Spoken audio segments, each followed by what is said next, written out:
إن الحمد لله نحمده ونستعينه ونستغفره ونعوذ بالله من شرور أنفسنا ومن سيئات أعمالنا من يهده الله فلا مضل له ومن يضلل فلا هادي له وأشهد أن لا إله إلا الله وحده لا شريك له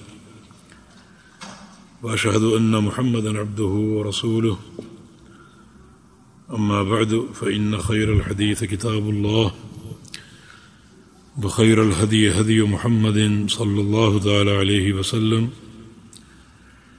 وشر الأمور محدثاتها وكل محدثة بدعة وكل بدعة ضلالة وكل ضلالة في النار من يطع الله ورسوله فقد رشد واهتدى ومن يعص الله ورسوله فقد ضل وغوى اللهم صل على محمد وعلى آل محمد كما صليت على إبراهيم وعلى آل إبراهيم إنك حميد مجيد اللهم بارك على محمد وعلى آل محمد كما باركت على إبراهيم وعلى آل إبراهيم إنك حميد مجيد سبحانك لا علم لنا إلا ما علمتنا إنك أنت العليم الحكيم رب اشرح لي صدري ويسر لي أمري واحلل عقدة من لساني يفقهوا قولي وبعد اللہ تعالیٰ کی توفیق سے کتاب التوحید کے 5ویں باب الدعاء الی شہادت ان لا الہ الا اللہ پر ہماری بات جاری ہے۔ کل ایک حدیث کی قرأت مکمل ہو چکی تھی۔ یہ حدیث معاذ رضی اللہ تعالی عنہ ہے جنہیں رسول اکرم صلی اللہ علیہ وسلم نے یمن بھیجا تھا اہل یمن کو دعوت دینے کے لیے۔ تقریباً اس حدیث کے متعلق اہم باتیں عرض کی جا چکی ہیں۔ یہ بعثت جو ہے معاذ کی یہ 10 ہجری میں ہوئی تھی اور نبی علیہ السلام نے انہیں وہاں بھیجا اور وہاں رہنے کا حکم دیا، اور جناب معاذ بن جبل رضی اللہ عنہ وہاں کافی عرصہ رہے۔ ابو بکر صدیق رضی اللہ تعالی عنہ کی خلافت میں واپس آئے تھے اور نبی علیہ السلام کی قبر کو دیکھ کر بہت روئے تھے، کیونکہ نبی علیہ السلام کا فرمان یاد آ گیا تھا کہ معاذ میں تمہیں بھیج رہا ہوں، ممکن ہے تم جب واپس آؤ تو تمہارا گزر میری قبر کے پاس سے ہو۔ تو اس فرمان کو یاد کر کے بہت روئے تھے، لیکن چونکہ مشن سامنے تھا اہل یمن کو دعوت دینے کا، لہذا اسی کو انہوں نے فوقیت دی اور وہاں ایک عرصہ گزارا۔ اسی دوران پیغمبر علیہ السلام کا انتقال ہوا، تو جناب معاذ بن جبل رضی اللہ تعالی عنہ نے اہل یمن کو دعوت دی رسول اکرم صلی اللہ علیہ وسلم کے بتائے ہوئے منہج کے مطابق کہ سب سے پہلے توحید۔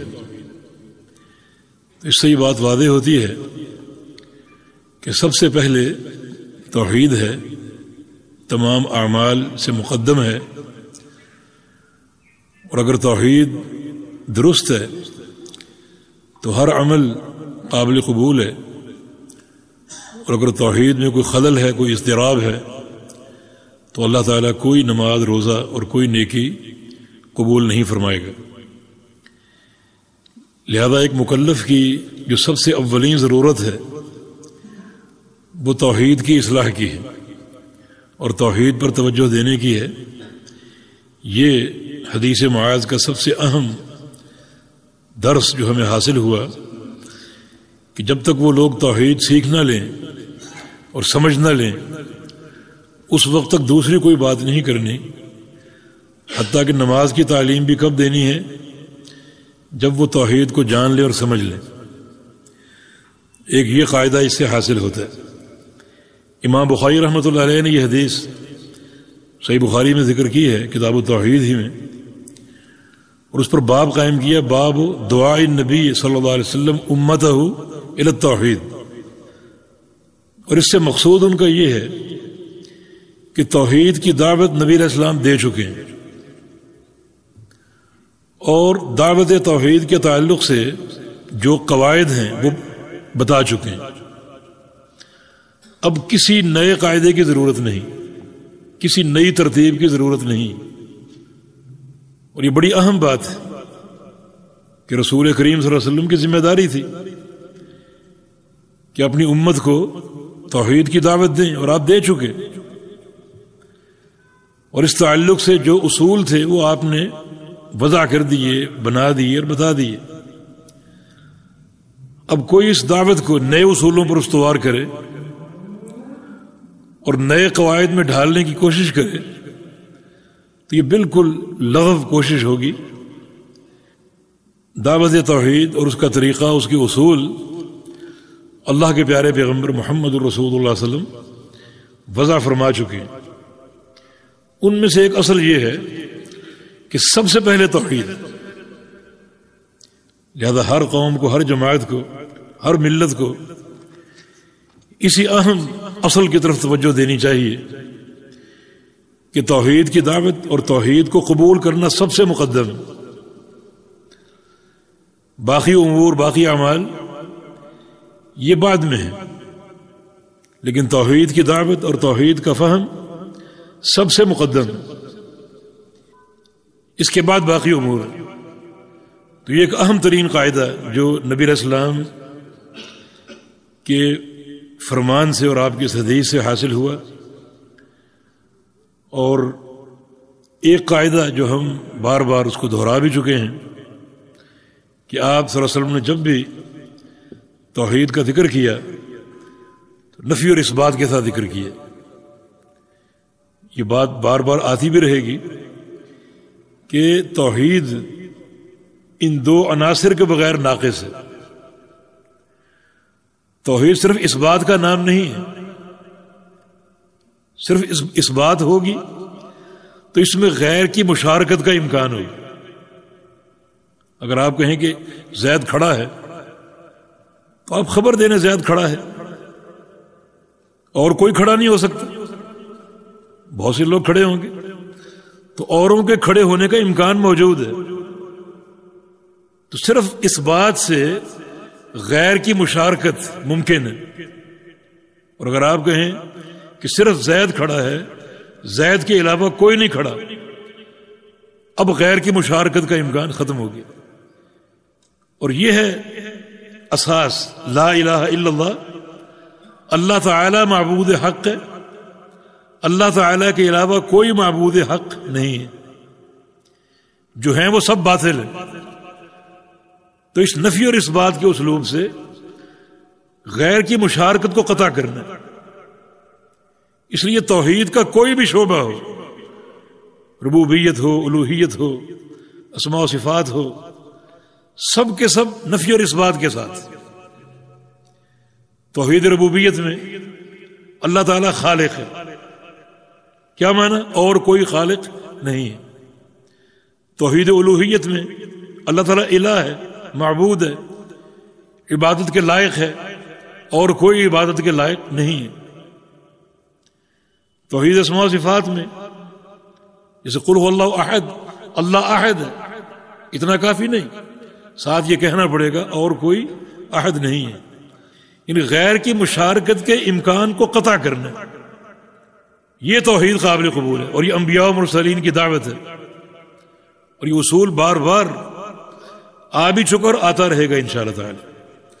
تو باہر کے حدیث معاذ سے جو اہم ترین قاعدہ حاصل ہو رہا ہے وہ یہی ہے کہ سب سے مقدم مسئلہ توحید ہے، پیارے پیغمبر محمد رسول اللہ صلی اللہ علیہ وسلم جس معاشرے میں آئے اس معاشرے میں سارے جرائم تھے، زنا، ڈاکہ، قتل و غارت گری، اور انتہائی بھیانک طریقے سے۔ صحیح بخاری میں آتا ہے کہ اس قدر زنا عام تھا کہ جو فاجرہ عورتیں تھیں اپنے گھروں میں جھنڈے لہرایا کرتی تھی، جھنڈے باندھ رکھے تھے اونچے اونچے تاکہ دور سے نظر آئے کہ یہ بیت الدعارہ ہے۔ یہ اس معاشرے کی خرابیاں تھی، خامیاں تھی، مگر پیغمبر علیہ السلام کا پہلا جہاد اور پہلی دعوت کس کے خلاف تھی؟ نہ چوری کے، نہ ڈاکے کے، نہ زنا کے، نہ قتل و غارت گری کے۔ آپ کا پہلا جہاد شرک کے خلاف تھا۔ ایھا الناس قولوا لا الہ الا اللہ، یہ پہلی دعوت ہے، اور ہر نبی کی پہلی دعوت یہی تھی۔ تو اس کا اہتمام کیجیے اور اس کو ہر مسئلے سے مقدم رکھ کر اس کے فہم کا حق ادا کیجیے ان اصولوں کے مطابق جو اصول کتاب و سنت نے بیان کیے اور ہمیں سمجھائے۔ تو آگے دوسری حدیث جی۔ بسم الله الحمد لله والصلاة والسلام على رسول الله ولهما عن سهل بن سعد رضي الله عنه أن رسول الله صلى الله عليه وسلم قال يوم خيبر لأعطين الراية غدا رجلا يحب الله ورسوله ويحبه الله ورسوله يفتح الله على يديه فبات الناس يدوكون ليلتهم أيهم يعطاها فلما أصبحوا غدوا على رسول الله صلى الله عليه وسلم كلهم يرجو أن يعطاها فقال أين علي بن أبي طالب؟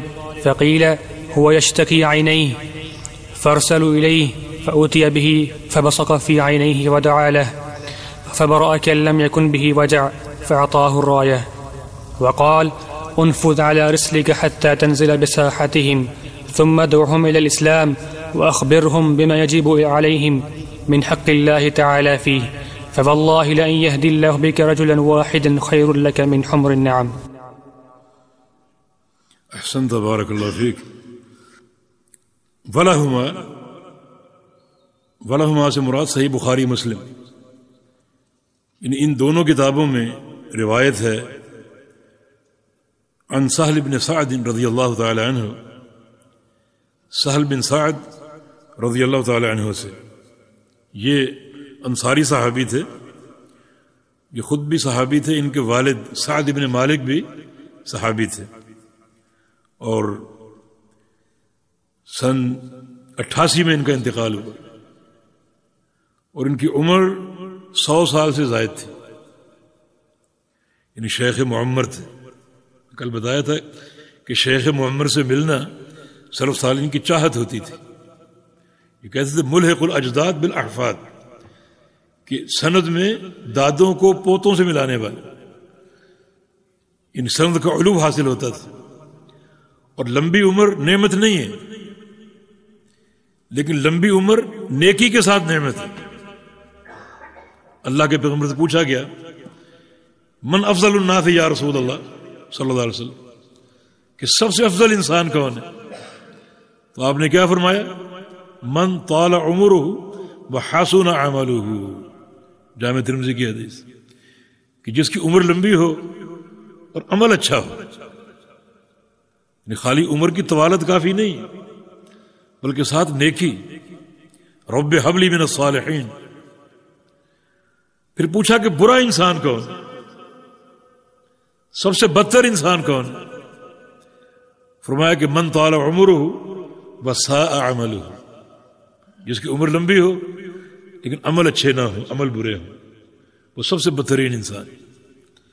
تو عمر کی لمبائی نعمت نہیں ہے، بلکہ عمر کی صالحیت، کہ انسان کو لمبی عمر کے ساتھ اللہ تعالیٰ کی طرف سے نیکی کی توفیق مل جائے، اور جوں جوں عمر آگے بڑھتی جائے تو نیکی بڑھنی چاہیے، تقوی بڑھنا چاہیے۔ رسول اللہ صلی اللہ علیہ وسلم کی حدیث ہے کہ اذا بلغ رجل 60 اعذر اللہ الیہ، کہ ایک شخص اگر 60 سال کا ہو جائے تو اللہ تعالیٰ اس کی عذر ختم کر دیتے۔ اگر 60 سال کے بعد بھی وہی روٹین ہے، وہی دنیا دنیا دنیا اور معصیتوں کی طرف رجحان، تو اس کی عذر ختم ہو جاتی۔ پھر وہ بڑا اللہ تعالیٰ کے ہاں جو ہے وہ وعیدوں کا مستحق قرار پا سکتا ہے۔ اس عمر کو اللہ اور اس کے رسول کی اطاعت پر بسر کرنا چاہیے، جیسے یہ صحابی سہل بن سعد رضی اللہ عنہ نبی علیہ السلام کے ان صحابہ میں شمار ہوتے تھے جو طویل العمر تھے، مگر ان کے بڑے مناقب اور بڑے فضائل، دین پر عمل، جہاد فی سبیل اللہ اور اس کے رسول کی اطاعت، تو یقیناً لمبی عمر نیکی اور تقوی کے ساتھ اللہ تعالیٰ کی نعمت ہے۔ تو اللہ تعالیٰ ہم سب کو اس تقوی پر اپنی زندگی قائم کرنے کی توفیق عطا فرمائے۔ یہ فرماتے ہیں کہ رسول اکرم صلی اللہ علیہ وسلم نے یوم خیبر فرمایا، یہ واقعہ 7 ہجری کا ہے، اور خیبر یہودیوں کی بستی ہے، اور بڑے یہاں پھل تھے، بڑے باغات تھے مدینہ سے کچھ فاصلے پر، اور یہ اصل میں اللہ تعالیٰ کا ایک عطیہ تھا، یہ فتح خیبر۔ اس سے قبل حدیبیہ کا واقعہ ہوا تھا، اور حدیبیہ میں عمرہ کرنے گئے تھے نبی علیہ السلام صحابہ کرام، مگر کفار قریش نے روک دیا، پھر بیعت کی نبی علیہ السلام کے ہاتھ پر، واقعہ طویل ہے، موت پر، اور پھر اس کے صلہ میں اللہ تعالیٰ نے کچھ بشارتیں دی، لقد رضی اللہ عن المؤمنین اذ یبایعونک تحت الشجرہ فعلم ما فی قلوبہم فانزل السکینۃ علیہم واصابہم فتحا قریبا۔ یہ فتح قریب، فتح خیبر، اللہ تعالیٰ نے حدیبیہ سے واپسی پر یہ بشارت دی کہ ہم تمہیں ایک قریبی فتح کی بشارت دیتے ہیں۔ یہ قریبی فتح، فتح خیبر۔ جب یہ خیبر فتح ہو گیا، جناب عبداللہ بن عمر فرماتے ہیں کہ ما شبعنا الا بعد فتح خیبر، اللہ تعالیٰ نے ہمیں پیٹ بھر کے کھانا فتح خیبر کے بعد عطا فرمایا۔ اس سے پہلے بڑا فاقہ کشی کا دور تھا، لیکن فتح خیبر سے بڑے باغات اور بڑے کھیت اور بڑا اناج ہم کو حاصل ہوا، اور ساری زمینوں پر قبضہ ہو گیا، اور پھر ہر سال یہ اناج آتا رہا، تو اللہ تعالیٰ نے فراوانی کر دی، اور صحابہ کو ان کے صبر کا صلہ عطا فرما دیا اور آسانیاں مہیا فرما دی۔ تو یہ فتح خیبر، یہ فتح نہیں ہو رہا تھا، اور کافی اس میں انتظار بھی کرنا پڑا، اور صحابہ کو زخم بھی کھانے پڑے۔ تو ایک رات رسول کریم صلی اللہ علیہ وسلم نے ارشاد فرمایا لأعطین رایۃ غدا رجلا یحب اللہ ورسولہ، کہ کل میں جھنڈا خیبر کا ایک ایسے شخص کے ہاتھ میں دوں گا جو اللہ تعالیٰ اور اس کے رسول سے محبت کرتا ہے، یحبہ اللہ ورسولہ، اور اللہ اور اس کے رسول بھی اس سے محبت کرتے ہیں، ایسے شخص کے ہاتھ میں خیبر کا جھنڈا دوں گا۔ رایا یا علم، یہ جہاد میں ایک نشان ہوتا ہے، ایک علامت ہوتی کہ قائد کہاں ہے، قیادت کہاں ہے، اور بہت سے فوائد کی خاطر نبی علیہ السلام جہاد میں جھنڈا رکھا کرتے تھے۔ حدیث میں آتا ہے کہ اس کا رنگ سیاہ تھا، اور بعض واقعات میں سفید جھنڈے کا ذکر بھی ملتا ہے، اور ایک روایت میں اس پر یہ مکتوب تھا لا الہ الا اللہ محمد الرسول اللہ۔ یہ تمام روایتوں سے ثابت ہے۔ تو فرمایا کہ کل میں خیبر کا جھنڈا ایک ایسے شخص کے ہاتھ میں دوں گا جو اللہ اور اس کے رسول سے محبت کرتا ہے، اور اللہ اور اس کے رسول اس سے محبت کرتے ہیں۔ یفتح اللہ علی یدیہ، اور اللہ تعالیٰ اس کے ہاتھوں خیبر کی بستی فتح کرا دے گا، یعنی فتح اللہ کی توفیق سے ملے گی، اللہ اس کا سبب اس شخص کو بنائے گا۔ اس حدیث سے ایک اہم بات یہ ثابت ہوئی کہ اللہ تعالیٰ محبت کرتا ہے، اللہ تعالیٰ صفت محبت سے متصف ہے، اور یہ اہل سنہ کا عقیدہ ہے، کسی تعویل کے بغیر۔ وہ محبت کیسے کرتا ہے؟ جیسے اس کی ذات کے لائق ہے۔ کیا وہ ہماری طرح محبت کرتا ہے؟ نہیں، کیونکہ لیس کمثلہ شیء، اس جیسی کوئی چیز نہیں، وہ تشبیہ سے پاک ہے۔ پھر کیسے کرتا ہے؟ جیسے اس کے لائق ہے۔ مگر یہ ہمارا عقیدہ ہے کہ ہر صفت کی طرح اس کا محبت کرنا بھی کمال ہے، اس میں کوئی نقص نہیں. یہ افسوس کی بات ہے کہ آج اسی علم کلام سے متاثر جو لوگ ہیں اللہ تعالیٰ کی صفت محبت کا انکار کرتے ہیں. انکار تعویل کے ساتھ. وہ کہتے ہیں محبت کا استعمال جہاں بھی ہو تو اس سے مراد ارادہ ثواب، ارادہ انعام. ایسا کیوں؟ وہ کہتے ہیں اگر اللہ کی محبت مان لیں تو اس سے دو چیزیں لازم آتی ہیں. ایک یہ کہ محبت ہم بھی کرتے ہیں، تشبیہ لازم آئے گی. اور دوسرا یہ کہ محبت ایک انفعالی صفت ہے، اس میں تغیر ہے.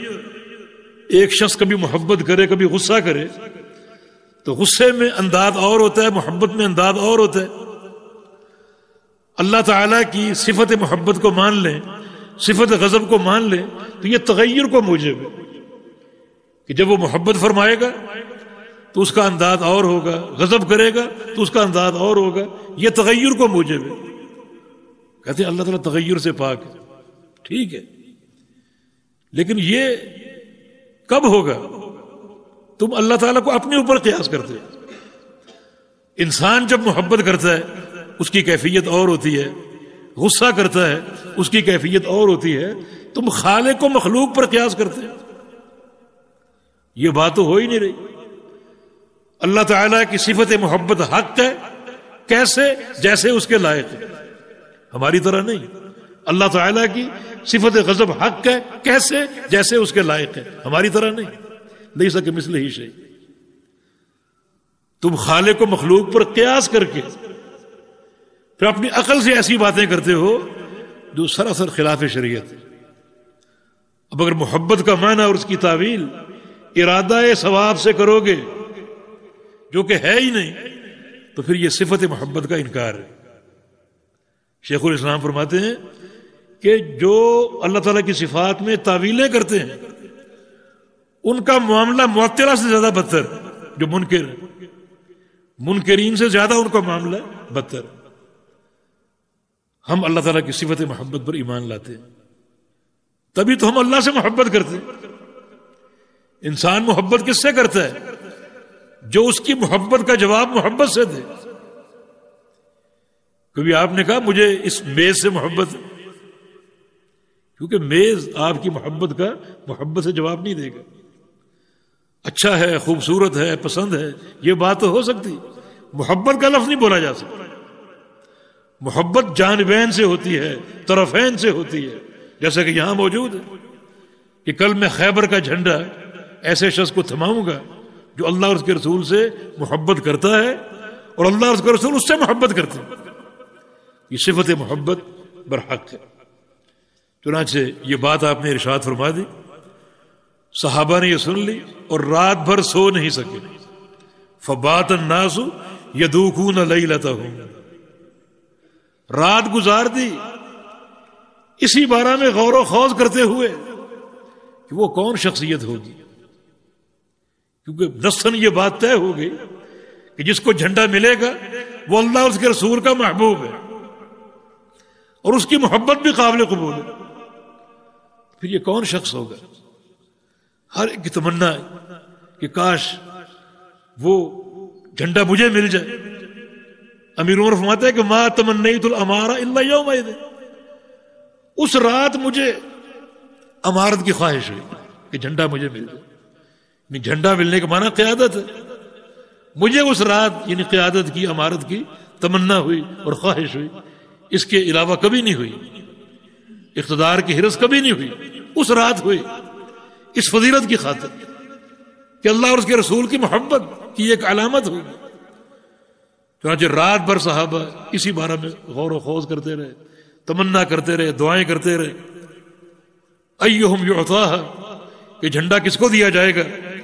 فلما اصبحوا غدوا علی رسول اللہ صلی اللہ علیہ وسلم.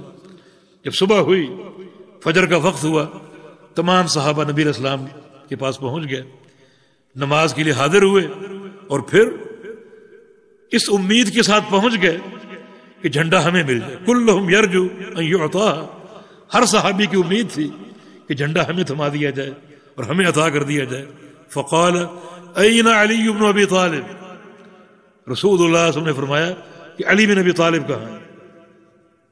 وہ موجود نہیں تھے، اپنے خیمے میں تھے، ان کی آنکھ میں تکلیف تھی، درد تھا، لہذا وہ خیمے سے تکلیف کی شدت کی بنا پر آ نہیں سکے، یعنی حرکت سے تکلیف ہوتی تھی تو خیمے میں وہ آرام سے پڑے ہوئے تھے اس تکلیف کی بنا پر. تو صحابہ نے کہا کہ ہوا یشتکی عینیہ، کہ یا رسول اللہ صلی اللہ علیہ وسلم علی کی آنکھوں میں تکلیف ہے اور وہ آنے سے قاصر ہیں. فارسلوا الیہ فاتی بہ، ان کی طرف قاصد کو بھیجا گیا اور ان کو لایا گیا. فبصق فی عینیہ، تو رسول اللہ صلی اللہ علیہ وسلم نے جناب علی کی آنکھوں میں اپنا لعاب دہن لگایا، اپنے منہ کا مبارک لعاب ان کی آنکھوں میں لگایا. ودعا لہ، اور دعا کی. فبرأ، فوراً وہ اس درد سے بری ہو گئے اور فوراً اس درد سے ان کو چھٹکارا مل گیا، اللہ نے شفا دے دی. کأن لم یکن بہ وجع، ایسا محسوس ہو رہا تھا جیسے آنکھوں میں درد تھی ہی نہیں، درد بالکل تھی ہی نہیں. اس کو کیا کہا جائے گا؟ یہ پیارے پیغمبر کے معجزات میں سے اللہ تعالیٰ نے آپ کے لعاب دہن میں کتنی برکت رکھی ہوئی تھی، مگر یہ برکت اللہ کے امر سے ظاہر ہوتی تھی. یہ قاعدہ یاد رکھیں، انبیاء کے معجزات ہوں یا اولیاء کی کرامات ہوں، تاثیر اللہ کے امر سے ہوتی. ایک تو ہمیشہ نہیں ہوتی. نبی اس بات پر قادر نہیں ہے کہ جب چاہے معجزہ ظاہر کر دے، کہ جب اللہ تعالیٰ کی طرف سے اشارہ ہوگا وحی کے ذریعے تو نبی وہ کام کرے گا اور اللہ کی طرف سے تاثیر آ جائے گی، اس کے امر سے وہ معجزہ بن جائے گا اور ظاہر ہو جائے گا، ورنہ نبی خود اس پر قادر نہیں. دیکھیں نا، نبی علیہ السلام کے کئی واقعات ہیں کہ سفر میں پانی کم پڑ گیا، آپ نے پانی میں اپنی انگلیاں ڈبوئیں اور اللہ نے پانی جاری کر دی. اور بعض اوقات آپ نے لعاب دہن ڈالا اور اللہ نے پانی جاری کر دیا. حدیبیہ کے موقع پر 1500 صحابہ، پانی نہیں تھا، آپ نے کنویں میں اپنا لعاب ڈالا اور اللہ نے کنویں سے پانی جاری کر دیا. یہ اللہ کے امر سے، اس کی توفیق سے ہے. معجزے کا اظہار نبی کے ہاتھوں ہوتا ہے مگر امر اللہ کا ہوتا ہے، نبی کے اختیار سے نہیں ہوتا. ورنہ آپ کی پیاری بیٹی فاطمہ رضی اللہ عنہ آپ کے پاس آئیں اور اپنی تکلیف کی شکایت کی کہ پانی لانا پڑتا ہے دور سے، کوئی غلام دے دیجئے. ہاتھوں کے گٹھے دکھائے اور کمر کے نشانات بتائے کہ کوئی غلام دے دیجئے، میری یہ تکلیف دور ہو جائے. تو آپ فرماتے ہیں کہ فاطمہ تم پانی کا برتن میرے پاس لایا کرو، میں اپنے ہاتھ ڈبو دیا کروں گا، اپنا لعاب ڈال دیا کروں گا، پانی بڑھ جائے گا. لیکن نہیں، 1500 صحابہ اس عمل سے سیراب ہوئے مگر آپ کی بیٹی کے لیے نہیں. کیوں؟ اللہ کا امر نہیں. وہاں کیوں؟ وہاں اللہ کا امر تھا، یہاں اللہ کا امر نہیں. ان معجزے کے اظہار پر نبی خود قادر نہیں ہوتا، یہ اللہ کی طرف سے ہوتا. بلکہ بعض اوقات نبی کو تو پتہ ہی نہیں چلتا کہ یہ میرا معجزہ ہے بھی یا نہیں. موسیٰ علیہ السلام نے لاٹھی پھینکی، وہ سانپ بن گئی، ڈر کے بھاگ گئے. اپنے معجزے کا علم ہی نہیں، ڈر کے بھاگ گئے. اللہ تعالیٰ نے بتایا، پھر ان کو آگاہی ہوئی، واپس پلٹے. یہ اللہ رب العزت کی طرف سے ہے. چنانچہ جناب علی بن ابی طالب رضی اللہ عنہ، اللہ نے اس عمل سے ان کو شفا دے دی. اور جناب علی کا بیان ہے کہ اس کے بعد میری آنکھوں میں اور میرے سر میں کبھی درد نہیں ہوا. یعنی آنکھوں کی بنا پر سر میں بھی درد تھا. پیارے پیغمبر کے لعاب دہن کی تاثیر کہ زندگی بھر آنکھوں میں درد نہیں ہوا اور نہ سر میں درد ہوا. وقال انفض على رسلك، فرمایا کہ علی جاؤ، جھنڈا لے لو اور جاؤ. على رسلك اے على محل، بڑے پرسکون ہو کر، آہستگی سے، وقار سے، بڑی شائستگی سے. یہ رسل کا اصل معنی رسل الناقہ، یعنی اونٹنی کا دودھ دھونا، بڑی آہستگی سے، آرام سے.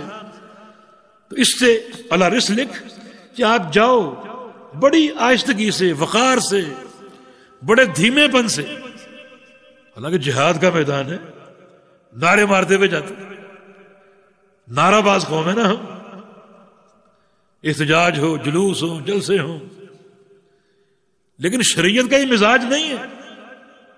آہستہ وقار سے جاؤ.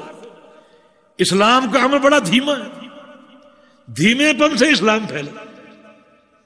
اس میں کوئی ایسی چیز نہیں کہ قوم کی دیواریں سیاہ کر دو، نعرے لکھ کر اچھل کود ہو، ریلیاں نکلیں. نہیں، بڑی آہستگی وقار سے جاؤ اور بڑی شائستگی سے جاؤ. اور ایک حدیث میں آتا ہے کہ لا تلتفت یمینا ولا شمالا، اس طرح جاؤ کہ دائیں بائیں نہیں جھانکنا، پیچھے مڑ کے نہیں دیکھنا. یہ سامنے ان کا صحن ہے، خیبر کا ان کی بستی ہے، اس کی طرف چہرہ کر لو، جھنڈا پکڑ لو اور سامنے دیکھتے ہوئے جاؤ، نہ دائیں دیکھنا نہ بائیں دیکھنا. چلتے ہوئے دائیں بائیں دیکھنا بھی وقار کے منافی ہے. ایک شخصیت کا وقار سیدھا چلنا ہے، اور پیچھے مڑ کر دیکھنا پڑے تو پیارے پیغمبر کی سنت یہ تھی، آپ ٹھہر جاتے تھے، رک جاتے تھے اور پھر پیچھے مڑتے تھے. یہ نہیں کہ چلے جا رہے ہیں اور چہرہ پیچھے کی طرف ہے، نہیں، یہ وقار کے خلاف ہے، یہ مروت کے خلاف ہے، یہ چلنے کے ادب کے خلاف ہے. فرمایا جھانکنا نہیں، سیدھے جاؤ. جناب علی نے جھنڈا پکڑ لیا اور چلنا شروع کر دیا، حتی تنزل بساحتہم، اور سیدھا ان کا جو صحن ہے وہاں جا کر اترو، وہاں پہنچ جاؤ، وہاں جا کر اترو. جھنڈا پکڑ لیا اور چلنا شروع کر دیا. یہاں ایک بڑا اہم نقطہ ہے. چلتے چلتے جناب علی کو ایک بات پوچھنا یاد آ گئی.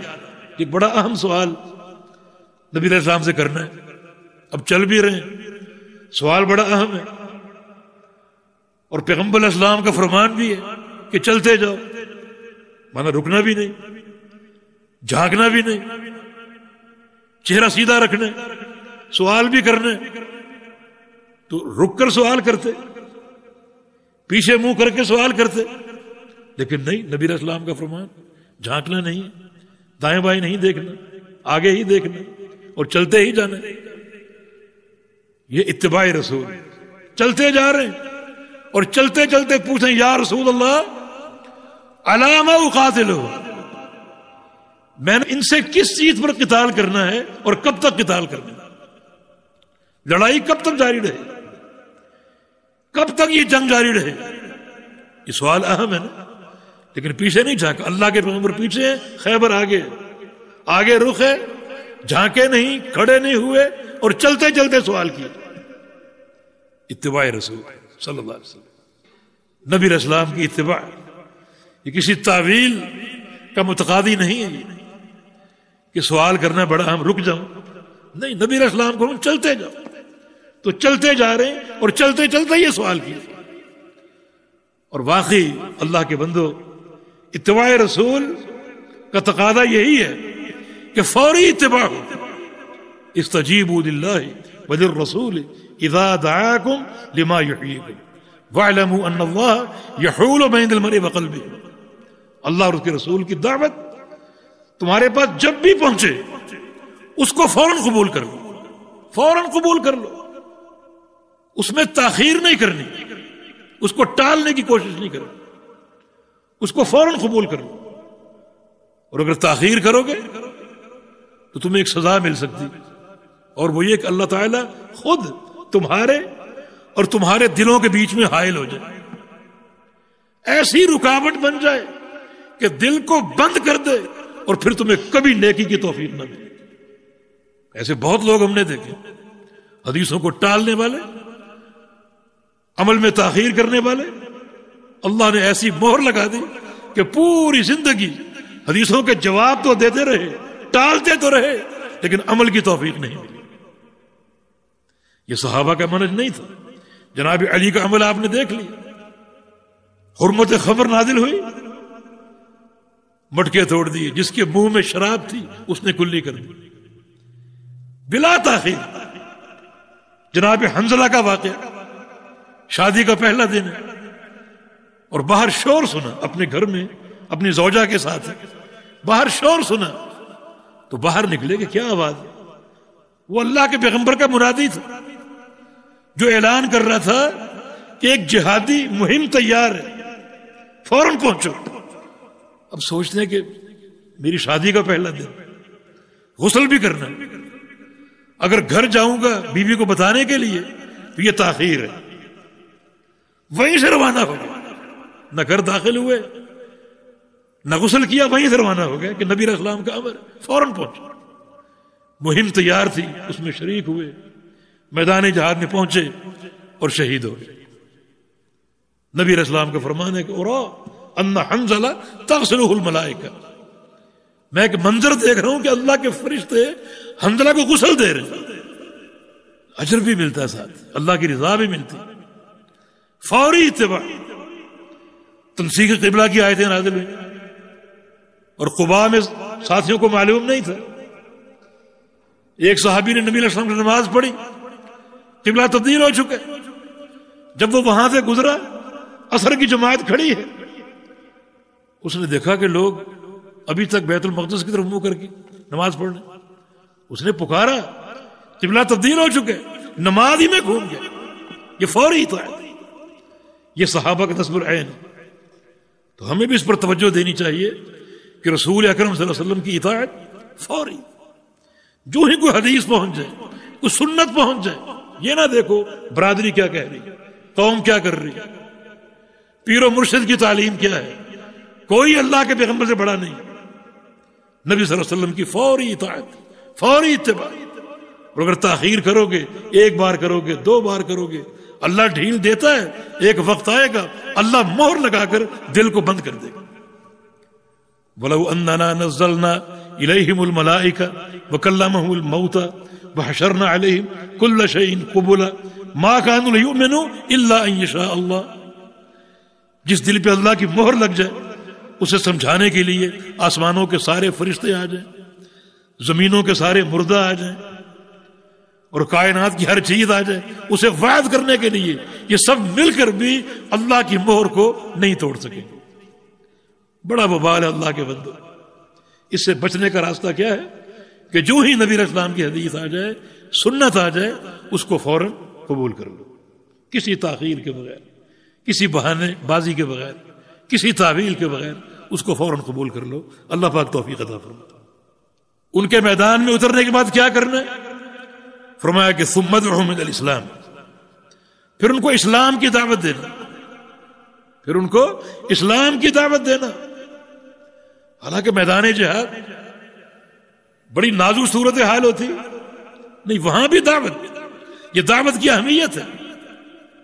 اس لیے بعض محدثین نے یہ باب قائم کیا ہے، الدعوت قبل القتال، قتال سے قبل دعوت دینا اتنا اہم ہے، قتال سے قبل دعوت دینا۔ اور نبی علیہ السلام کی حدیث بھی ہے، فتح الباری میں ابن حجر نے اس کو حسن کہا ہے کہ اسلام رجل واحد خیر لی من قتل 1000 کافر، میری دعوت سے ایک مسلمان، ایک کافر اسلام قبول کر لے، کہ مجھے زیادہ محبوب ہے کہ میری تلوار سے 1000 کفار کا قتل ہو۔ دعوت کا معاملہ بڑا اہم ہے، بڑا مقدم ہے، کیونکہ قتال سے، تلوار سے کافر مریں گے اور دعوت سے کفر مرے گا۔ ذرا غور کیجیے اس پر، قتال سے کافر مریں گے اور دعوت سے کفر مرے گا۔ اور اللہ تعالیٰ اگر کسی کو مشرف اسلام کر دے تو یہ پھر صدقہ جاریہ، آگے ذکر ہو رہا ہے۔ تو فرمایا کہ وَأَخْبِرْهُمْ بِمَا يَجِبُ عَلَيْهِمْ مِنْ حَقِّ اللَّهِ تَعَالَى فِيهِ، ان کو اسلام کی دعوت دینا اور اللہ کے حق سے آگاہ کرنا، اللہ تعالیٰ کے کون سے حقوق ان پر فرض ہیں، اور سب سے مقدم بنیادی حق حق توحید ہے۔ حدیث آپ نے پڑھ لی، اللہ کا حق، اتدری ما حق اللہ علی العباد، اللہ کے بندوں پر کیا حق ہے؟ حق اللہ علی العباد ان یعبدوہ ولا یشرکوا بہ شیئا، اللہ کے بندوں پر یہ حق ہے کہ بندے اللہ کی عبادت کریں اور اس عبادت میں کسی کو شریک نہ ٹھہرائیں۔ تو اللہ کے حق سے آگاہ کرنا، ان کو اسلام کی دعوت دینا۔ تو دیکھیں دعوت توحید، دعوت اسلام میدان جہاد میں بھی، اور یہ مقصود اس باب سے کہ دعوت کا جو معاملہ ایک فرض ہے، مؤکد اور واجب ہے، ہر مقام پر دعوت، حتیٰ کہ یہ حساس مقام میدان جہاد، یہاں بھی دعوت سے آغاز کرو۔ فواللہ لا یہدی اللہ بک رجلا واحدا خیر لک من حمر النعم، اللہ کی قسم، نبی علیہ السلام کو قسم کھانے کی کیا ضرورت ہے؟ کیا مخاطب کو اللہ کے پیغمبر کی بات پر یقین نہیں تھا؟ یقین تھا، لیکن کلام کو اور مؤکد کیا۔ اللہ کی قسم، اللہ تعالی تمہارے ذریعے، تمہاری دعوت کے ذریعے ایک شخص کو ہدایت دے دے، ایک شخص کو۔ فرمایا کہ دنیا کے سارے سرخ اونٹوں سے یہ بہتر اور قیمتی خزانہ ہوگا، سرخ اونٹوں سے قیمتی خزانہ ہوگا۔ یہ سرخ اونٹ عرب کا سب سے قیمتی متاع تھا۔ معنی اس کا ہم یہ کریں گے کہ دنیا کے تمام خزانوں سے سب سے قیمتی خزانہ یہ ہے کہ اللہ تعالیٰ تمہارے ذریعے کسی ایک شخص کو ہدایت دے۔ رسول کریم صلی اللہ علیہ وسلم نے یہ دنیا کے مال کا ذکر کیوں کیا؟ دنیا کے نفیس ترین مال کا ذکر کیوں کیا؟ اس لیے کہ ہم دعوت کا کام کیوں نہیں کرتے؟ ہم مشغول ہیں دنیا میں، یہ وقت نہیں ملتا، ہماری ملازمت، ہمارا کاروبار، صبح نکلتے ہیں رات کو 11 بجے لوٹتے ہیں، وقت نہیں ملتا، اس طرح کے بہانے، یہ مال جمع کر رہے ہیں۔ اور یہاں دیکھو اللہ تعالیٰ ایک شخص کو ہدایت دے دے تو دنیا کو مافیا سے قیمتی کہ تم کاروبار کر کے کتنا کما لو گے؟ یہ ممکن ہے کہ ساری دنیا کما لو، دنیا کا سارا مال تمہارے پاس آ جائے؟ ممکن ہے یہ ممکن نہیں ہے، لیکن دعوت کے راستے سے ممکن ہے۔ ایک شخص اگر اسلام قبول کر لیتا ہے، ہدایت پر آ جاتا ہے اور بات سمجھ لیتا ہے، تو دنیا کا جتنا بھی قیمتی مال ہے اس سے بھی زیادہ قیمتی مال اور یہ سرمایہ ہے۔ تو خاص طور پہ جو تجار ہیں ان کی لمحہ فکری کہ وہ ایسا مشغول ہے، کوئی ان کو دلچسپی نہیں، کوئی تعلق نہیں، دروس سے، دعوت سے، اپنے کام میں مشغول، تو کتنا کما لو گے تم؟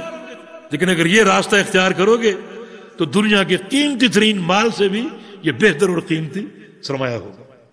تو یہاں دعوت کی اہمیت، دعوت کی فرضیت واضح ہوتی ہے، حتیٰ کہ میدان قتال میں بھی، جو کہ بہت ہی نازک مرحلہ ہوتا ہے، مگر وہاں بھی علی دعوت سے آغاز کرنا اور اللہ کے حق سے آگاہ کرنا، اللہ تعالیٰ کے حق سے آگاہ کرنا۔